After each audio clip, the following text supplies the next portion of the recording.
Bentrovati su Tele4. Oggi, 23 maggio, ricorre un anniversario importante per quella che è la storia d'Italia. 32 anni fa la strage di Capaci. Per parlarne assieme a noi c'è il magistrato Filippo Gulotta, già presidente della sezione penale del Tribunale di Trieste. Innanzitutto buongiorno e ben trovato. Buongiorno a lei, grazie. Allora, ricordiamo la strage di Capaci in cui morì il magistrato Giovanni Falcone e altre 4 persone, tra cui la moglie Francesca Morvillo e gli agenti della scorta. Perché è così importante ricordare questa pagina difficile e triste della storia italiana, Gulotta, che di fatto ha segnato un prima e un dopo, poi con l'attentato anche a Borsellino, della storia d'Italia? Perché Giovanni Falcone è il simbolo delle istituzioni, è sempre stato il simbolo delle istituzioni. Lui è Borsellino, è Paolo Borsellino. E quindi è giusto ricordare un uomo che ha dato la sua vita per le istituzioni, un uomo dall'altissimo senso dello Stato che sapeva di combattere una guerra che gli sarebbe costata la vita e tuttavia non si è tirato indietro e ha fatto il suo dovere. Ecco perché bisogna ricordarlo sempre e non dimenticarlo mai. Lui, Paolo Borsellino, che morirà a distanza di 3 mesi dalla strage di Capaci, in via D'Amelio, e tutti coloro, magistrati, forze dell'ordine, eccetera, eccetera, che hanno pagato con la vita il loro senso dello Stato, il loro attaccamento alle istituzioni democratiche. Guai a dimenticare queste persone. Possiamo dire che per lei c'è anche un legame.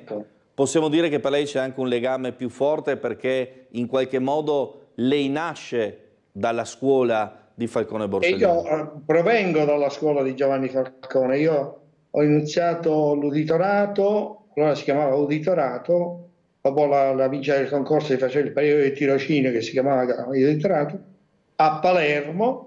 E nell'agosto del 1980 sono stato assegnato all'allora capo dell'ufficio istruzione, Rocco Chinnici, proprio a Giovanni Falcone, col quale ho collaborato per tutto il mese di agosto. È stato un mese intensissimo in cui io ho imparato tantissime cose che poi mi sono servite nel futuro, nella mia attività giurisdizionale.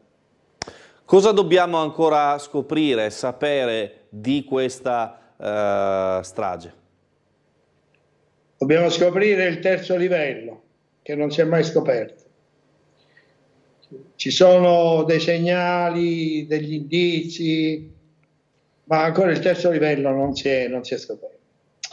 Dico questo perché lo stesso Buscetta, che è stato uno che si è pentito e ha rivelato a Giovanni Falcone l'organigramma di Cosa Nostra siciliana, lo stesso Buscetta ebbe modo di dire a Falcone nel corso di uno dei tanti interrogatori: io del terzo livello non parlo, e lo disse perché riteneva che non fosse ancora giunto il momento, non era ancora il momento di parlare di terzo livello. Ma è anche vero però che c'è stato un fatto significativo nella vita di Giovanni Falcone che ci induce a pensare che il terzo livello c'era.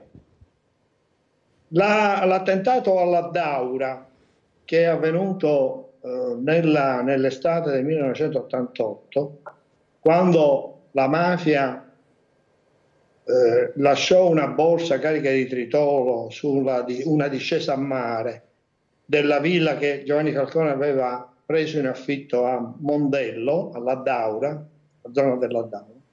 Questo attentato sta a dimostrare proprio che la mafia, da quel momento in poi almeno, non agiva più da sola, ma si era rivolta ad altre persone.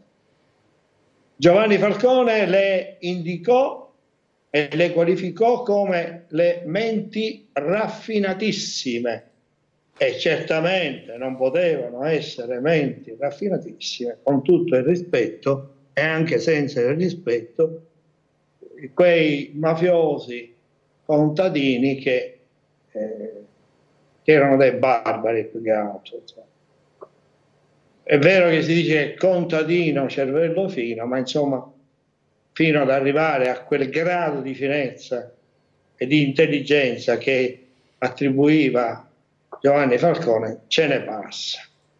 E già da allora si cominciava a fare il nome dei servizi segreti deviati, e in particolare di uno che era al vertice di questi servizi deviati, una persona che poi ebbe modo anche di incontrare Borsellino, eccetera, eccetera. Insomma, noi dobbiamo scoprire, perché la mafia non può aver agito da sola. In certe cose la mafia non ha agito da sola, anche a partire dall'attentato alla villa dell'Addaura di Giovanni Falcone. Quindi si è rivolta a qualcuno. E a chi poteva rivolgersi? La mafia, per compiere quello che intendeva porre in essere. Si doveva rivolgere alla politica, non c'è niente da fare. Non si esce da questa situazione, insomma. Quindi noi dobbiamo scoprire, c'è ancora da scoprire, il cosiddetto terzo livello. Perché non c'è dubbio che la mafia, Cosa Nostra siciliana in particolare, ha avuto protezioni altissime anche a livello politico. Non è un caso che Lima, che era si dice il referente di Andreotti in Sicilia, venne ucciso a Mondello, venne massacrato a Mondello dalla mafia, dopo che la Corte di Cassazione confermò in pieno l'impianto accusatorio del primo maxi processo, quello proprio istruito da Giovanni Falcone e da Paolo Borsellino.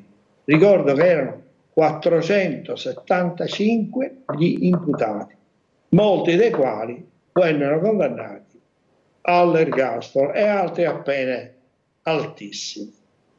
Perché uccisero Lima, referente di Andreotti in Sicilia? Perché Lima non aveva mantenuto il patto che avrebbe fatto pressioni da solo o con altri presso la Corte di Cassazione per ribaltare la sentenza di condanna al maxi processo, il che non avvenne. Da qui la sua uccisione. Se 2 più 2 fa 4, mi pare che questa è la prova provata che connivenze, aiuti, protezioni di natura politica, la mafia ce le ha sempre avute, e noi questo dobbiamo scoprire.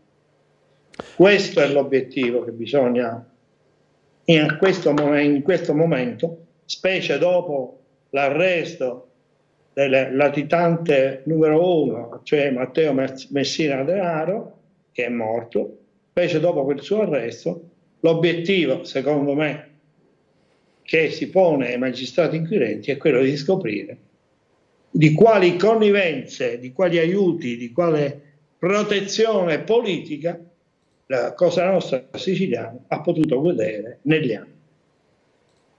Ecco, qui, siccome abbiamo passato durante il suo intervento alcune foto, ce n'è una che dice qualcosa di molto significativo, un ricordo di di una frase storica, no? Ecco, Falcone e Borsellino, e poi la mafia è un fatto umano e come tutti i fatti umani ha un inizio e avrà anche una fine. Sì, È ancora un l'ho sempre auspicio detto, però. Giovanni.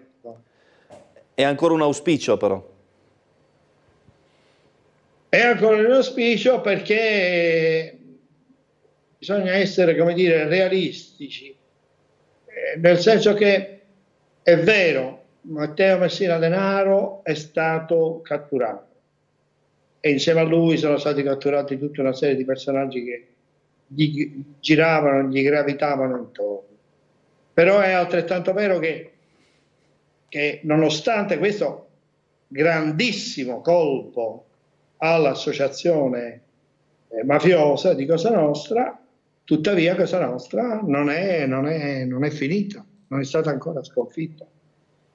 E questo perché è una organizzazione a struttura piramidale e una volta che viene meno un capo, nel giro di pochissimo tempo, se ne nomina un altro. È chiaro che l'arresto di Matteo Messina Denaro è stato un colpo fortissimo per gli equilibri mafiosi, però è altrettanto vero che la mafia sa come reagire a queste situazioni e quindi bisogna essere tempestivi e impedire che si possa, se non lo ha già fatto, si possa riorganizzare e riprendere in mano tutte le situazioni criminali che finora ha portato avanti. È vero che la mafia è composta da persone e quindi tutti i fatti umani hanno un'origine e una fine. Ma quando finirà? Quando sarà sconfitta la mafia? E questo è il vero punto interrogativo. Colpi ne ha ricevuti molti, anche grandi, grandissimi, però è una struttura, è un'organizzazione che sa incassare bene questi colpi e si sa riorganizzare. Ecco, prima dicevamo dell'importanza di ricordare questo momento, queste figure, ma in realtà i loro volti, la simbologia che sta dietro a Falcone e a Borsellino è rimasta, a me viene da dire, intatta nella memoria delle persone, non solo i siciliani, perché sono due figure a cui immediatamente appena si vede la foto sono ormai visti come simboli. Ma sono il simbolo, sono simboli dell'antimafia per eccellenza, sono gli uomini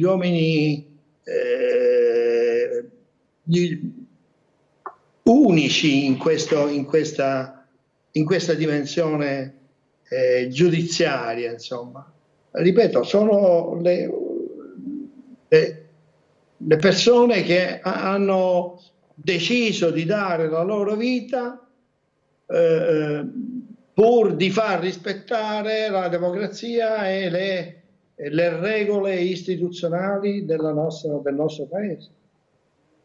Hanno messo a repentaglio la loro vita sapendo di farlo, non ci hanno pensato due volte e quindi è chiaro che sono il simbolo della lotta alla mafia. Per carità, ci sono altri magistrati che combattono le organizzazioni mafiose, perché non esiste soltanto l'organizzazione mafiosa Cosa Nostra siciliana, esiste la Camorra, esiste la Sacra Corona Unita, esiste l'Andrangheta, che è un'organizzazione camorristica, un'organizzazione criminale potentissima, e ci sono magistrati che operano contro di loro e che mi viene in mente in questo momento Gratteri, che adesso è procuratore a Napoli, ma lo è stato in Calabria, e sono persone che anch'esse hanno messo a disposizione la loro vita, rischiano la loro vita per le istituzioni, eccetera, eccetera. Ma Falcone e Borsellino rappresentano qualcosa di precedente alla loro alla loro attività, insomma. Sono quelli che hanno veramente messo le mani su quella che era, ora forse non lo è più, una delle più grosse organizzazioni criminali del paese, cioè Cosa Nostra siciliana. Hanno istruito un maxi processo con 475 imputati, li hanno fatti tutti condannati. È gioco forza considerarli gli simboli originari della lotta alla mafia, senza nulla togliere, ripeto, a tutti quegli altri magistrati che hanno e continuano a combattere le altre organizzazioni mafiose. Allora, io ringrazio tanto Filippo Gulotta per essere stato con noi e averci ricordato l'importanza di questa giornata, che è ricordo di una strage, ma insomma deve essere ricordo di una lotta ferrea da parte di tutti, non solo della magistratura, alle organizzazioni di criminalità organizzata che poi si riflettono su tutte le nostre vite. Grazie ancora al giudice Gulotta. Grazie a voi, buon lavoro, buona giornata. Grazie. Arrivederci. Noi ci fermiamo un istante per la pubblicità, torniamo tra poco con il notiziario delle 13:20.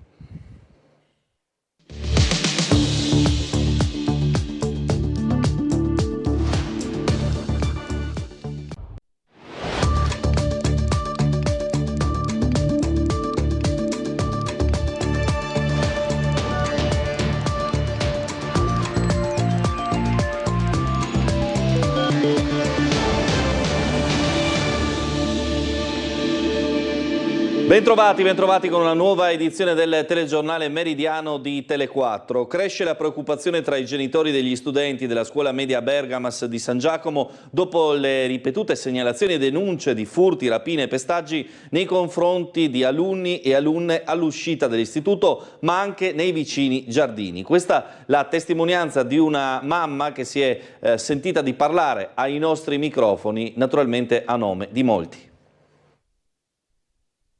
So di ragazzini che sono stati picchiati, presi a pugni in testa, e trascinati fino al giardino di Via Montecchi, presi a calci e pugni, e coltelli, eccetera. Adesso basta. Non solo le rapine agli studenti all'uscita della scuola media Bergamas, ma anche pestaggi nei vicini giardini di San Giacomo e spintoni agli anziani del rione che si rifiutano di consegnare soldi ai giovani componenti della baby gang. In molti ci riferiscono la preoccupazione per il vicino nuovo centro di accoglienza per minori stranieri non accompagnati, dislocato in via dell'Istria, anche se le indagini di polizia e carabinieri non hanno ancora chiuso il cerchio sui responsabili dei recenti episodi. Certo è che per i genitori ogni mattina sale l'ansia quando i propri figli debbono recarsi a scuola. Sì, purtroppo la situazione a San Giacomo in sé è degenerata e peggiorata e ci sono tante baby gang di varie etnie, diciamo, chiamiamole così, e purtroppo adesso si sentono ogni giorno violenze eccetera nei confronti dei nostri ragazzi. Le mamme hanno dato vita a un vero e proprio vademecum per ragazzini e ragazzine per andare a scuola. Cosa significa? Significa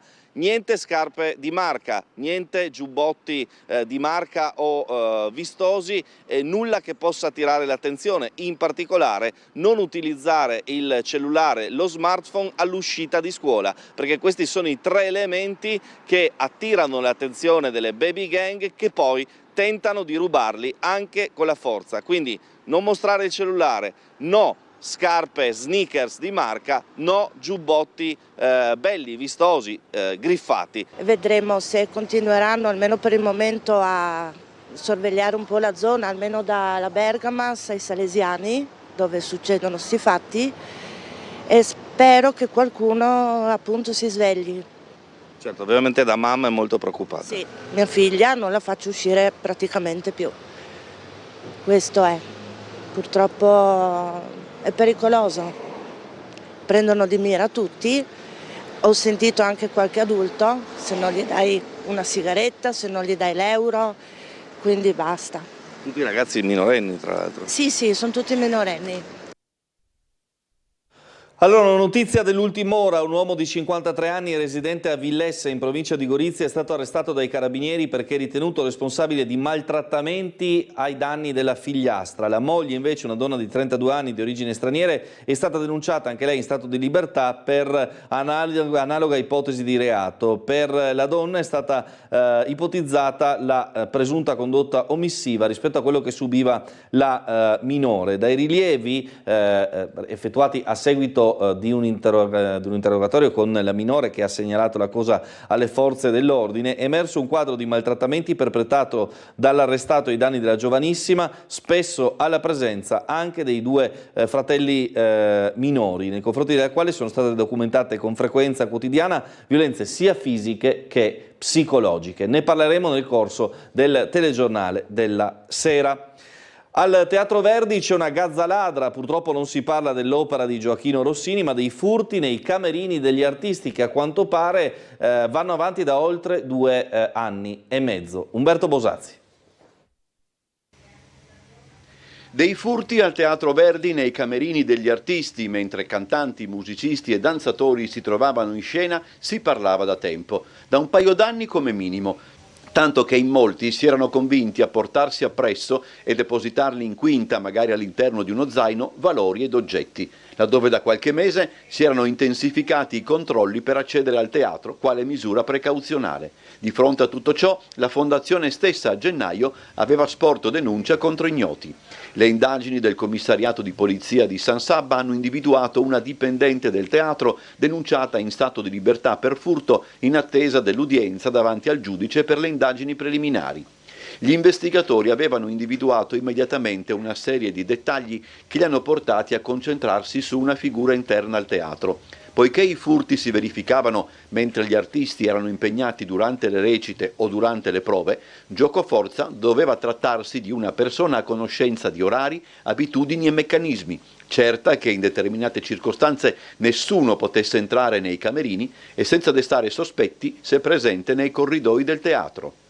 Una serie di microcamere sistemate su autorizzazione della procura, dove i furti erano stati perpetrati, ha consentito di individuare una persona mentre, intrufolatasi nei camerini, si impossessava di una somma di denaro e di confermare fosse una dipendente del teatro. E proprio perché è troppo facile, non chiedeteci alcuna battuta sulla gazza ladra. Allora, ci colleghiamo con la sala operativa della Polizia locale per le ultime su traffico e viabilità sul nostro territorio. Al momento non sono ancora collegati. Allora andiamo a vedere invece il servizio relativo al sindaco di Trieste Roberto Di Piazza, che oggi ha fatto una dichiarazione importante al microfono del nostro Bernardo Gulotta. Magari refresciamo la scaletta in regia, relativamente alla presenza, all'occupazione da parte di gruppi di profughi di alcuni magazzini del Porto Vecchio, proprio quelli in cui si stanno svolgendo i lavori per il viale monumentale. Quindi si procederà allo sgombero. Sentiamo. Non solo il Silos come luogo dove i migranti presenti in città e non inseriti nel sistema d'accoglienza trovano rifugio, ma anche i magazzini del Porto Vecchio sono ormai da tempo occupati e adibiti a giacigli di fortuna. Una dinamica che proprio non va giù al sindaco Di Piazza, che ha annunciato che lunedì con le forze dell'ordine darà avvio a un'operazione di sgombero e pulizia di quegli spazi. La volontà di intervenire con una certa fermezza non è solo una questione di decoro, ma, dice il sindaco, è anche necessario perché lungo il viale in oggetto si sono insediate le ditte preposte al cantiere per la realizzazione del viale monumentale di Portovivo, ovvero la futura grande arteria viabilistica dell'antico scalo che corre in parallelo alla così chiamata bretella già sistemata e aperta al pubblico. Adesso ho il problema che le ditte che stanno lavorando, tutti i cantieri, hanno in mezzo sti migranti che hanno occupato. Allora adesso sto programmando naturalmente per lunedì di andare con le forze dell'ordine e pulire, anche perché non ne posso più che arrivino da tutte le parti e che prendano possesso. Allora, ripeto, il Silo non posso intervenire perché è privato, ma il Porto Vecchio è nostro e lì posso intervenire e gli dico in maniera molto chiara e forte: via da qua. Sul silos il sindaco attende sviluppi dalla proprietà e anche per questo ha chiuso alla possibilità d'utilizzo degli spazi dell'ex mercato della stazione come centro di accoglienza di bassa soglia. Il motivo è legato al futuro dell'intera area che, se si svilupperà con un'impronta commerciale, mal si sposa con l'allestimento, anche temporaneo, di un dormitorio per richiedenti asilo. Le Coop devono vendere il silos. Immagina se li piazzo vicino a via Flavio Gioia, una cosa così, non vendono più il silos. Questa è la realtà, ma stiamo scherzando. E il silos diventerà una grande opportunità commerciale, una grande opportunità alberghiera, ma anche una grande opportunità se viene venduto piuttosto che essere abbandonato in quel modo così. Grandi investimenti, anche perché davanti hanno 65 ettari di portovivo. Allora ci colleghiamo con la sala operativa della Polizia Locale per le ultime su traffico e viabilità. Buongiorno, bentrovati. Quali appunto le segnalazioni della mattinata del giorno con Lionello Schillani, ispettore superiore della Polizia Locale? Sì, buongiorno a lei e a tutti i suoi spettatori. Allora iniziamo a dire che la mattinata è trascorsa con interventi di routine, nulla di particolare da segnalare, traffico nella norma stagionale. Al momento non abbiamo interventi in atto degni di nota. Ribadisco traffico scorrevole sulle rete viarie. Per quanto riguarda l'agenda dei lavori, abbiamo lavori di potatura con relativi divieti a Opicine, strada per Vienna, altezza civico 26 e in via Archi, Marchesetti, oltre che i divieti fare attenzione anche ai cestelli e agli operatori che stanno effettuando queste potature. Per la serata di oggi alle 19:45 abbiamo una processione religiosa. Questa partirà appunto alle 19:45 da Piazzale Rosmini, i fedeli percorreranno da via Combi, via Archi, Combi, Archi, Muzio per ritornare in Piazzale Rosmini. Questo dovrebbe avvenire tutto in un'oretta circa, saremo sul posto per la viabilità e le scorte naturalmente per rendere tutto in sicurezza. Ho ancora una nota per via Baiamonte al civico del civico 1, questa mattina è stato effettuato un restringimento di carreggiata per un cedimento del manto stradale, speriamo che in giornata si risolva, quindi c'è un restringimento, al momento abbiamo segnalazioni di rallentamenti.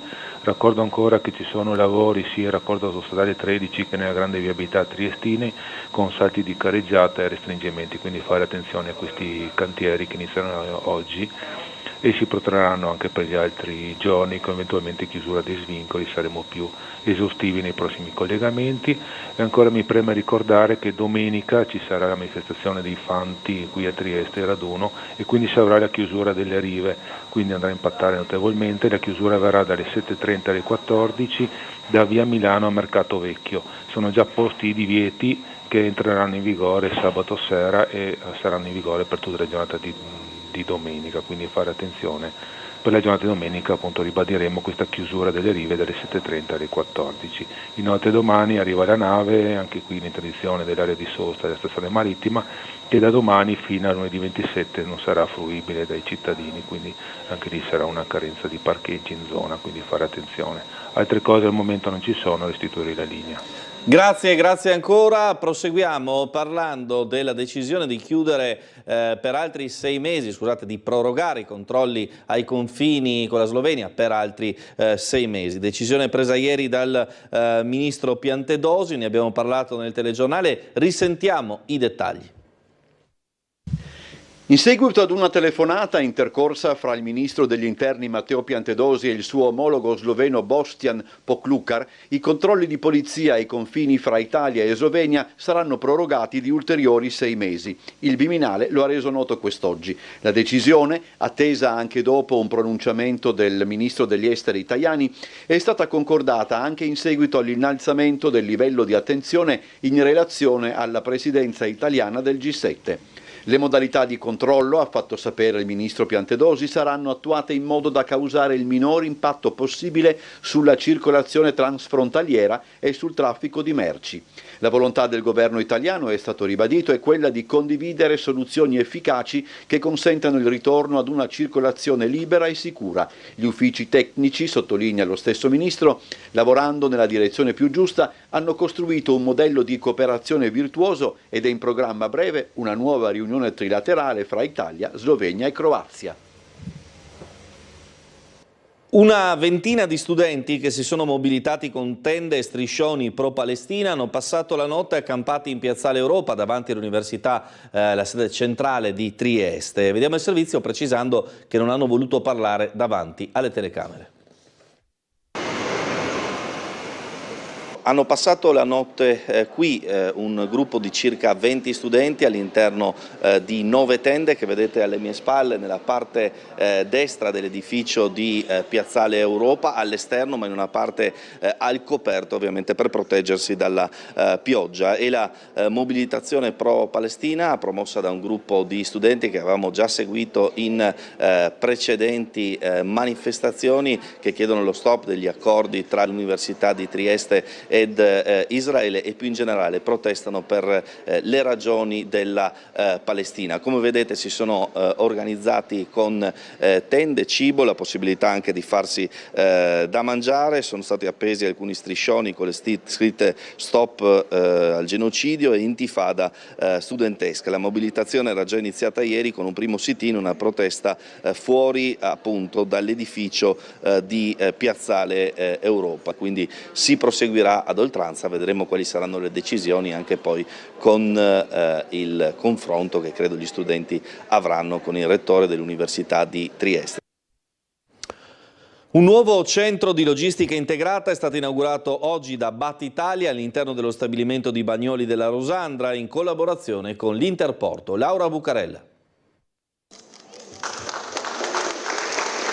Oggi inauguriamo il nostro hub di logistica integrata qui a Trieste, quindi questa è la conferma della centralità che ha Trieste e l'Italia per il gruppo BAT. A poco più di 2 settimane dalla visita del nostro CEO Mondo Taddeo Marocco che ha confermato appunto questo, e questa è una prova tangibile. 12.500 metri quadrati per il nuovo centro logistico costruito a tempi da record da BAT Italia in collaborazione con l'Interporto di Trieste con un investimento di 6 milioni di euro. Un magazzino che va a integrare l'impianto produttivo di Bagnoli della Rosandra e raddoppia la superficie a disposizione del comprensorio Frieste, facendo di Trieste il punto di partenza di tutti i prodotti commercializzati da BAT Italia. Non solo rafforza la collaborazione tra BAT e Interporto, ma anche la collaborazione tra BAT e le aziende locali, perché qui appunto questo magazzino è stato realizzato appunto tutto quanto da aziende locali e che sono delle eccellenze del territorio. Sì, devo dire siamo stati molto rapidi nella realizzazione sia del building, che è stato realizzato in 21 mesi,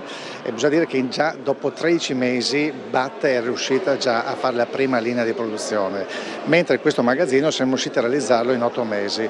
Se pensiamo anche un po' a tutte le condizioni di mercato, difficoltà a reperire certi materiali, è stato realizzato veramente in tempi molto rapidi.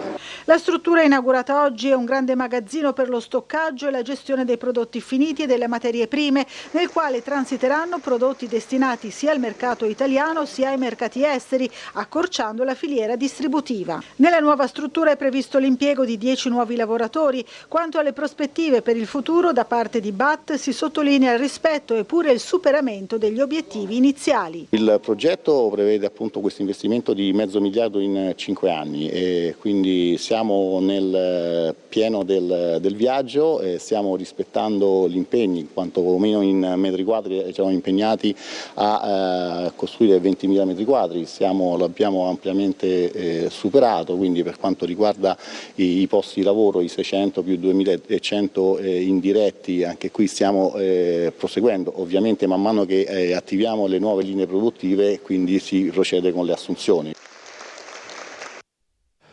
Allora proseguiamo, questa mattina in diretta nel corso di Sveglia Trieste siamo andati a vedere nuovamente la situazione allo stadio Rocco, dove sono al lavoro oltre 30 operai per il montaggio del palco in vista dei concerti di Ultimo e Max Pezzali del 2 e 9 giugno. Una trentina di operai al lavoro per il montaggio del mega palco che ospiterà i concerti di Ultimo e Max Pezzali 2 e 9 giugno, già tutto sold out.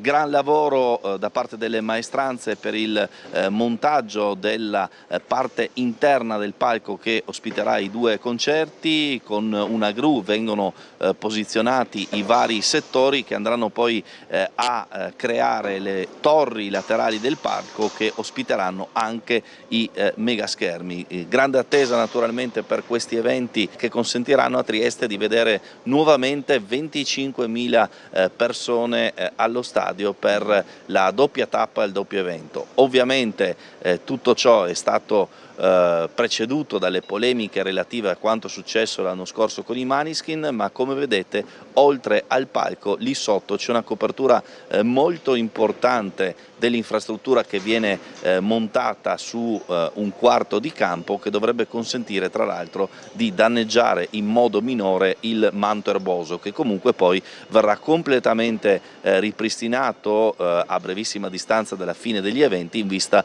della prossima stagione sportiva della Triestina Calcio.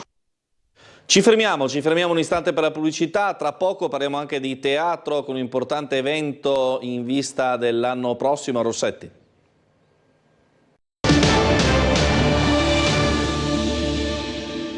Bentrovati con la seconda parte del nostro notiziario. Ieri nel tardo pomeriggio i lavoratori portuali del porto di Trieste hanno salutato Zeno D'Agostino, che chiude la sua esperienza, il suo doppio mandato alla guida del porto di Trieste. Sentiamo com'è andata. Zeno D'Agostino, tra gli appuntamenti di commiato dal suo incarico, questo forse è quello che sente di più? Sì, è vero, quello che sento di più, perché mi sento, se possibile, mi sento uno di loro. Torno a dire se possibile, perché poi è chiaro, i ruoli sono diversi e a volte ci si vede anche poco ogni tanto, però io insomma non è che ho iniziato facendo chissà che, ho iniziato anch'io dal basso, e quindi quando vedo persone belle, perché sono persone belle dentro, mi emoziono e mi commuovo, poi oggi ancora di più. Perché ringrazia Zeno D'Agostino? Ma perché sono una persona abbastanza comune come che siamo noi, non è difficile parlare con lui, ecco. Anche se tante volte è stato difficile, ma è il suo ruolo, per cui noi abbiamo il nostro e lui è il suo, ma a mio parere come tanti che ha fatto bene. Perché ha fatto del bene al porto di Trieste e non solo. Sabato 1 luglio 1972, sono 52 anni. Perché ringrazia Zeno D'Agostino? Perché ci ha fatto rinascere, ci ha fatto riconoscere, ci ha fatto conoscere nuovamente al mondo. Zeno ha fatto 9 anni belli tesi e tirati, e adesso vuole un attimino rallentare, stare con la sua famiglia. Me lo merito io, ma se lo merita anche la mia famiglia, e quindi adesso chiaramente, a parte i giorni, come insomma questi giorni sono abbastanza pesanti, cioè provanti, però insomma tra un po' sarò un po' più rilassato, per qualche mese mi sa che me ne sto tranquillo.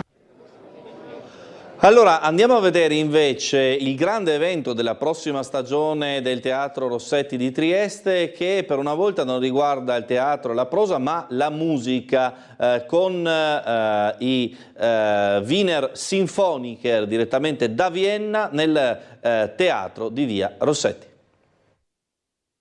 Sono 3 i concerti che i Wiener Sinfoniker, diretti da Peter Popelka, terranno a Trieste la prossima primavera a Rossetti, venerdì 11 aprile, sabato 12 e domenica 13. Il primo programma abbiamo una combinazione di Verdi e Wagner. Il secondo concerto è una combinazione bellissima, Mozart e Mahler. E il terzo concerto è con un programma diciamo più popolare. Il primo protagonista di questo programma è Johann Strauss, perché prossimo anno è un compleanno, 200 years, come si dice, 200 anni compleanni di Johann Strauss. Quindi abbiamo tre programmi belli e non vediamo l'ora a presentarli. Gli appuntamenti presentati oggi sul palcoscenico del Politeama saranno anticipati giovedì 10 aprile da un preludio tutto particolare, diffuso in città, come si suol dire. Primo teatro in cui il prestigioso complesso si esibì al di fuori dei confini austriaci nell'aprile del 1902, il Rossetti e il Teatro Stabile rafforzano quell'antico legame, concretizzandolo anche attraverso la trasmissione in diretta sulla rete pubblica austriaca Orff del concerto conclusivo della tappa triestina. Nel 2025 i Wiener Sinfoniker celebreranno 125 anni di attività e l'appuntamento triestino, seppure indirettamente, farà da importante sponda alle iniziative di Gorizia Nova Gorizia 2025, oltre che proporsi come importante momento di arricchimento culturale per la città e il comparto turistico. Portarli a Trieste per lo Stabile significa cementare una delle missioni del teatro, ovvero quella di essere presente in un territorio più ampio. Per i Sinfoniker essere a Trieste sarà qualcosa di naturale, verrebbe da dire. Noi stiamo gettando dei ponti anche a grande distanza e quindi questa necessità, secondo me, perché è una necessità così di collegarsi con le migliori realtà a livello mondiale, viene confermata anche così da questa collaborazione con questa grandissima orchestra. Viviamo in una parte dell'Europa fra Danubio, le Alpi e Trieste, naturalmente, dove sono molti i punti in comune dal punto di vista culturale, per cui organizzare un festival qui è stata una decisione naturale. Bene, i percorsi universitari di teologia e scienze religiose in programma del prossimo autunno sono stati presentati a Trieste, organizzati di concerto con l'Istituto Teologico di Scienze Religiose di Udine, nell'ambito di una rete che coinvolge l'intero Triveneto. Un Open Day lunedì 27 maggio a partire dalle 18:30 in seminario ed altri 3 appuntamenti in qualche modo esplicativi perlomeno di parte del programma. La Facoltà Teologica del Triveneto, tramite l'Istituto Teologico e di Scienze Religiose in rete, si presenterà fino a metà della prossima settimana. Noi l'anno prossimo, ed è interessante nel centenario dell'Università di Trieste, la Facoltà Teologica del Triveneto inaugurerà la possibilità a chi vuole di conseguire i titoli accademici in teologia. Potremo farlo grazie al Polo FAD, formazione a distanza, che è una specie di succursale dell'Istituto di Scienze Religiose della Facoltà Teologica di Udine. Le iscrizioni per l'anno accademico 2024-2025 sono aperte da giugno a settembre. I corsi, che si svolgeranno per quanto concerne a Trieste in seminario e saranno in presenza e a distanza, ma sempre in classe e non individuali, prenderanno il via ad ottobre. Formeranno competenze professionali in ambito pedagogico-didattico e si basano sullo studio della teologia e delle scienze religiose. L'obiettivo, non da poco, è anche quello di fornire concrete prospettive di lavoro per i giovani laureati, già che nei prossimi 5 anni nel Triveneto è in previsione un turnover del 33% degli insegnanti di religione, stanti i previsti pensionamenti. Il popolo di Dio è formato da preti e laici, e i laici sono membri di natura, membri attivi della Chiesa. Il problema è che questo forse talvolta deve essere reso maggiormente consapevole.